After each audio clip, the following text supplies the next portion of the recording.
Nesse vídeo eu vou falar de algo que me ajudou demais a eu me tornar o profissional de computação que eu sou hoje. E sem enrolação, solta a vinheta aí e vamos começar. E aí, meu amigo e minha amiga, Lucas do Universo Discreto aqui. E bom, não vou mentir pra vocês, eu tava doido pra testar esse setup aí que vocês estão vendo agora, ele é novo. Bom, ao vídeo, né? Recentemente, o Alisson lá no Programação Dinâmica, ele soltou um vídeo falando sobre como começar a estudar programação, como estudar computação. Eu vou inclusive deixar no card aí, vou deixar na descrição. E isso me inspirou a fazer esse vídeo aqui, falando de alguns programas que me ajudaram demais a entender a parte da lógica. Quando eu digo lógica, é no sentido de, por exemplo, estruturas condicionais, como if, else, a parte de laços, while, for, esses conceitos que normalmente eles confundem muito o pessoal que está começando a aprender programação. E esses programas que eu vou falar aqui nesse vídeo me ajudaram demais a entender dessa parte antes mesmo de eu ir para a faculdade. E antes de eu falar sobre esses programas, já deixa o like aí, se inscreve, vira membro, sininho, todas essas coisas aí que ajudam demais. O meu canal ele ainda é muito pequeno, eu tô batalhando aí para chegar em 15 mil inscritos e tenho esperança que a partir de agora, com os conteúdos que vão ser produzidos aqui, com a parte técnica aí melhorando, a gente vai chegar lá, mas eu dependo aí de você. É coisa bem Capitão Planeta mesmo, o poder é de vocês. O poder é de vocês! Nossa. Bom, voltando ao que interessa, esses programas que eu tô falando são especialmente os motores de jogos que são no-code, que o pessoal fala.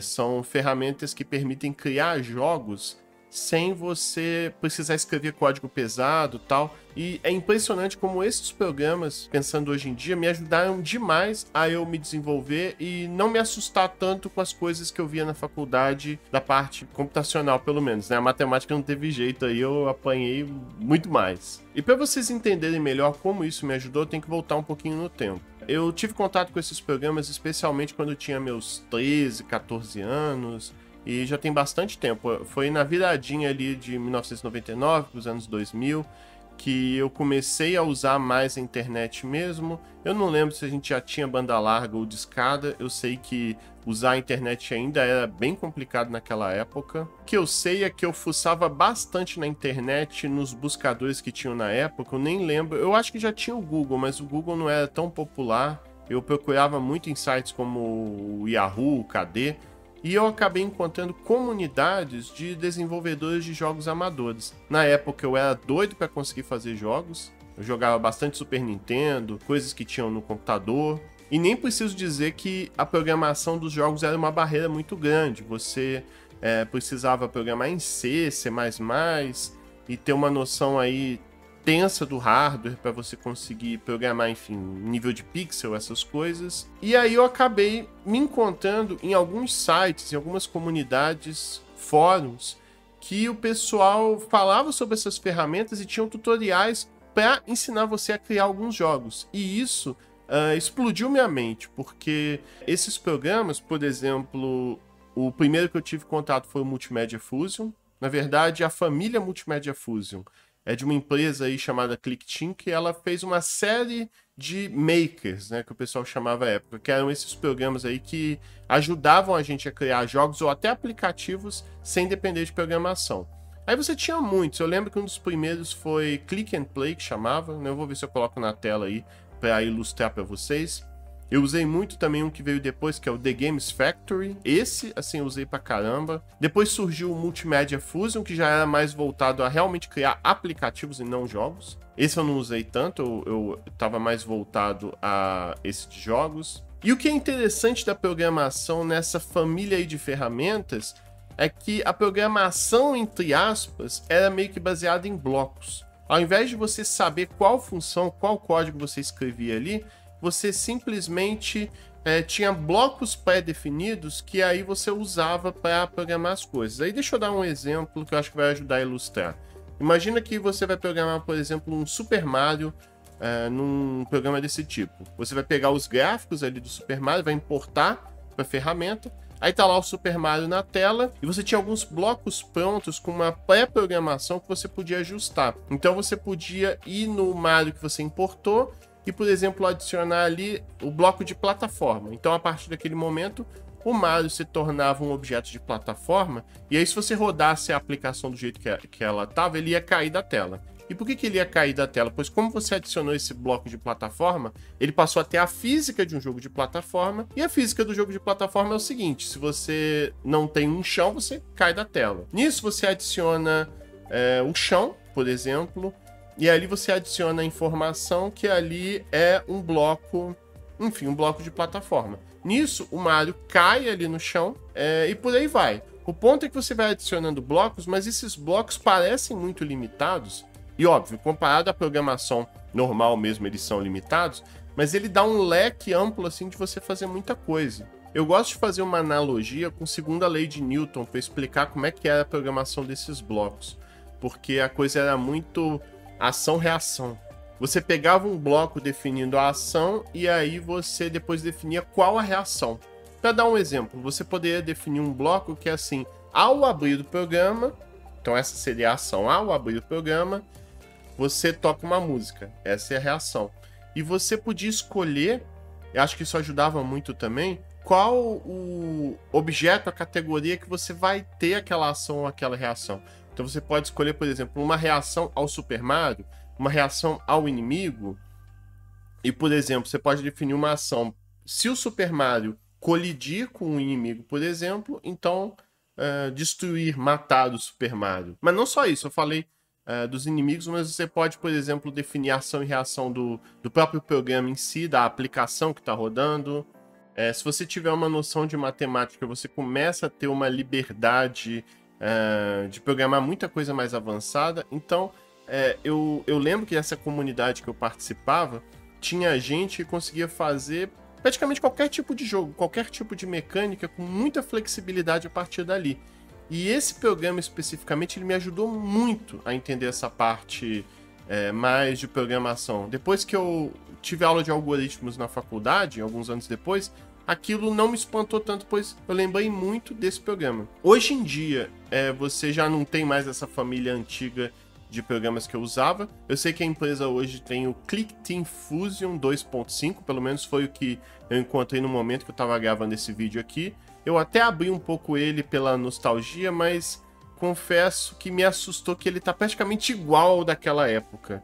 E por conta disso eu não achei mais tão intuitivo. Então eu não sei se eu recomendaria você a usar esse programa especificamente, caso você queira ter uma noção assim de lógica antes de, por exemplo, ir para a faculdade ou estudar programação mesmo de forma séria. Nesse caso, eu sugeriria a família Construct, que é a segunda sugestão e recomendação desse vídeo. O Construct me parece o substituto natural desses programas antigos da ClickTeam, pois ele eu considero muito mais intuitivo, muito mais fácil de entender, não tem tanta complicação que a família lá do Multimedia Fusion tem. Ele permite você exportar de um jeito muito fácil os seus jogos para HTML5 ou até para celular. Então é bem tranquilo mesmo você fazer o seu programa e já visualizar no navegador o jogo rodando. Isso é muito legal, pois eu acho que uma coisa interessante desses programas é que com pouca complicação, com pouca programação, você já consegue fazer coisas aparecerem na tela, tal. Isso motiva muito para você começar a mergulhar dentro dessa área aí de programação de computação. O problema, tanto dessa família Multimedia Fusion quanto o Construct, é a questão de preço. O Multimedia Fusion, meio que, pelo que eu percebi, o ClickTeam Fusion, melhor dizendo, você tem uma versão gratuita que é mais para testar, pois se você for fazer uma coisa mais elaborada, eventualmente você vai ter que comprar o programa. No caso do Construct especificamente, você tem o Construct 2 e o Construct 3. O Construct 2, ele é muito parecido, só que me parece uma versão melhorada desse ClickTeam Fusion.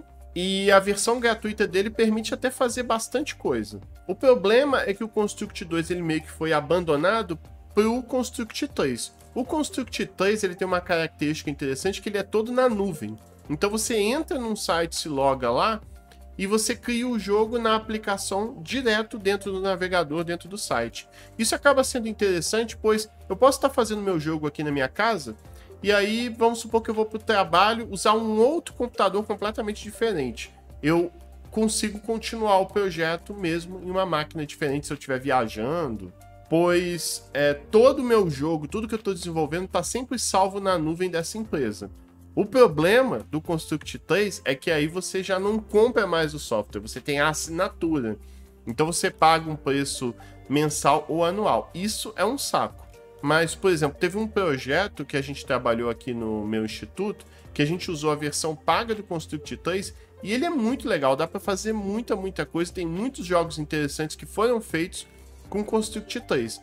Então, talvez para você, se você quer montar uma empresa de jogos, tal, eu acho que é uma ferramenta interessante para você observar. Mas se você estiver querendo brincar com Construct mais para aprender e estudar, acho que eu sugeriria você ir para o Construct 2 por conta disso. E bom, o último programa que eu queria falar, porque o vídeo já está começando a ficar mais longo do que eu gostaria, é o RPG Maker. Eu também usei demais o RPG Maker aí na época. O RPG Maker, o próprio nome já diz, é mais voltado para você fazer RPGs, tipo um Final Fantasy, Chrono Trigger.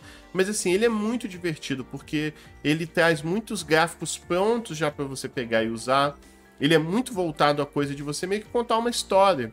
E você não precisa necessariamente fazer um RPG medieval, não sei o que. Você pode fazer um jogo tipo Stardew Valley, por exemplo, que você tá lá na fazenda, fazendo a colheita.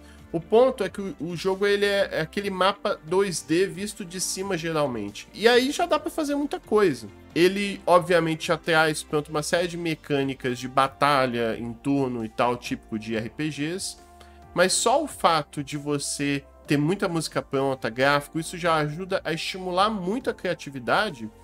E ele também tem muitas mecânicas que a gente vê em lógica de programação. Por exemplo, eu lembro que o RPG Maker tem o que a gente chamava de switch, é tipo alavanca. E o que significa esse switch? Aí eu vou dar um exemplo prático aqui para entender. Imagina que você fez um jogo que tem um baú ali. Aquele baú você só abre se você tiver a chave ou não. E o switch meio que verifica isso. É como se fosse um if, na verdade. Ele verifica, você tem no seu inventário, nos seus itens, a chave? Ah, você não tem, então você não pode abrir o baú. A partir do momento que você pega a chave e você liga esse switch, é como se fosse uma variável verdadeiro e falso, né? Aí se eu pego a chave, ela passa a ser verdadeiro. Se eu for no baú e tentar abrir ele com a chave, eu consigo abrir. Então aquilo já me ajudou a entender, por exemplo, essa parte condicional de programação. Eu usava especialmente esses dois programas. O Multimedia Fusion, na verdade o The Games Factory foi o que eu usei mais, e o RPG Maker. E aí, só para fechar, uma coisa interessante é que eu acho que esses programas me ajudaram não só na parte de programação, mas também na parte educacional, pois como eu participava dessas comunidades aí de criação de jogos e o pessoal voluntariamente fazia muitos tutoriais, eu acabei fazendo muito isso também. Eu escrevi muitos tutoriais de RPG Maker, dessa família aí do Multimedia Fusion, e isso me fez ter gosto por virar professor. Eu acho que me ajudou muito a desenvolver nessa questão da didática, das dúvidas que o pessoal tinha. Então eu sou muito grato aí, ajudou bastante na minha vida. E eu espero que talvez essa dica aí ajude especialmente a galera mais nova aí, que está começando a despertar interesse por programação. Tudo bem que hoje em dia você tem muitos vídeos, muitos tutoriais para você aprender programação, mas talvez esses programas interessem vocês aí, especialmente se vocês gostarem de jogos, tá certo? E no mais é isso, eu espero que vocês tenham gostado desse vídeo aí. Eu espero fazer mais vídeos nessa pegada aí leve e tal pra vocês. Não deixe de curtir, compartilhar, se inscrever no canal. Obrigado, membros aí, por sempre ajudar a tornar esse trabalho possível. E é isso, pessoal. Valeu!